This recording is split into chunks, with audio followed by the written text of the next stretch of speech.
আমি কি ভাই উজু করা লাগবে না? নাইট কোর্স, রাতভর গাইতেছিলাম, সকালে ফজর পড়বো, উজু করবো না? ঘুমাইছি গাইতে। বলে যে জানলা দিয়ে পানি দিয়ে উজু করে ফেলান বা তায়াম্মুম করেন, জায়েজ আছে। চিন্তা করলাম কত বড় মুফতি, সুবহানাল্লাহ। এমন কোনো মাসালা নাই যেটার উত্তর তার কাছে নাই। হ্যাঁ, উজু লাগবে না তায়াম্মুম লাগবে সেটা বলে দিচ্ছে। নামাজ দাঁড়ায় না বৈশা, সিটে বৈশা, কেবলা কোনটা লাগবে না লাগবে সাথে সাথে উত্তর।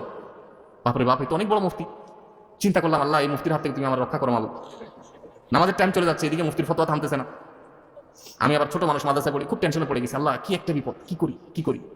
তখন বন্যা চলছে দেশে, বন্যার পানি আমি দেখতে পাচ্ছি রাস্তার দুই পাশে বিলের পানি থই থই করে, দূরপাল্লার বাস ঢাকা থেকে যশোর যাচ্ছে। তো আমি দুই পাশে যখন পানি দেখলাম, বললাম ভাই একটু থামাইলে, ভাই পাশেই পানি আছে ভাই, আমার 2 মিনিট লাগবে পানি দিয়ে উজু করতে, আর আমি ফরজ 2 রাকাত পড়বো, দৌড় দিব ভাই।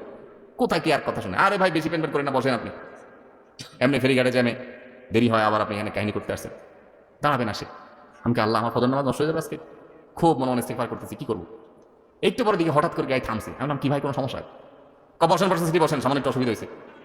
হ্যাঁ, আমি মনে অনেকে চান আর বসতেছি আমি, লাভ দিয়ে নাইমা বিলের থেকে উজু করে উঠা একদম গায়ের সামনে আল্লাহ আকবার করে কেবলার দিকে দাঁড়িয়ে যে উঠে গেলে আমার গার পরে উঠে দাও। আলহামদুলিল্লাহ আমি নামাজ কালাম করে সুন্দর করে সিটে বসছি, দেখি তার গায়ে আমার ঠিক হয় না।